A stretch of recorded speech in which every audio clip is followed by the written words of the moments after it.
Bilancio del 2016 della Guardia di Finanza e la provincia di Agrigento, lei diceva all'inizio della conferenza non si fa per un'autocelebrazione ma per capire i risultati raggiunti e soprattutto commutarli con quelli degli anni passati e vedere le criticità che si sono evidenziate, che sono rimaste, su cosa c'è insomma ancora da lavorare. Noi abbiamo un bilancio del 2016 che è sicuramente positivo, nel senso che comunque sui tre obiettivi strategici del corpo, che sono contrasto all'evasione fiscale, contrasto agli illeciti in materia di spesa pubblica e contrasto economico alla criminalità organizzata, diciamo che abbiamo mantenuto dal punto di vista del contrasto all'evasione, abbiamo sicuramente aumentato, ci stiamo riposizionando bene per quanto riguarda il contrasto all'uscita e spesa pubblica, il contrasto economico alla criminalità organizzata, che sono entrambi obiettivi in cui la provincia agrigentina, richiede un intervento strutturato e all'altezza di quelli che sono gli illeciti che anche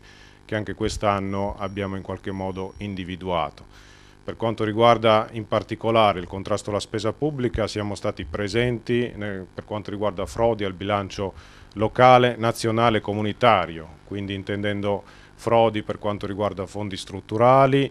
ed erogati anche dalla regione siciliana ad alcune imprese che avevano praticamente falsificato o comunque artificiosamente creato i presupposti per il loro ottenimento.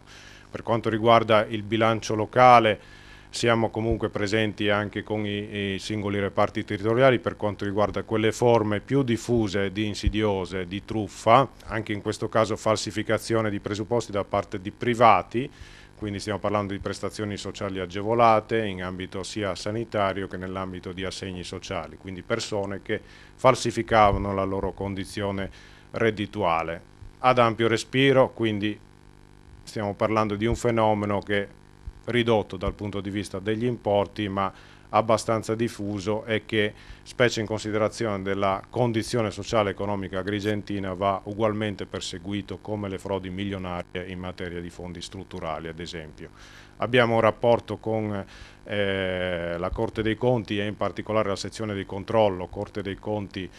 molto stretto, nel senso che comunque la situazione di determinati enti locali e le modalità di conduzione della loro attività amministrativa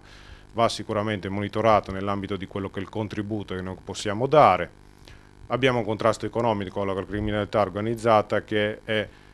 vive ancora del retaggio di nuova cupola per quanto riguarda i soggetti più importanti, ma che comunque si è espresso quest'anno con l'esecuzione di sequestri e confische per svariati milioni di euro e in tutto l'ambito della circoscrizione. Se volessimo entrare nello specifico, uno dei rumors maggiori è stato l'arresto di Burgio. È purtroppo emblematico di un modo di condurre attività, in questo caso con grande numero di dipendenti e quindi in grado di poter fare danni veri non solo al funzionamento, all'esplicarsi della concorrenza, in questo caso nella grande distribuzione organizzata, ma anche nell'impiego del fattore lavoro di tante persone. Quindi da questo punto di vista ogni sforzo fatto nella direzione di recuperare quello che è un po' l'oggetto delle distrazioni di Burgio continueremo a fare in ambito nazionale e avvalendosi degli strumenti di cooperazione internazionale anche fuori dal territorio nazionale.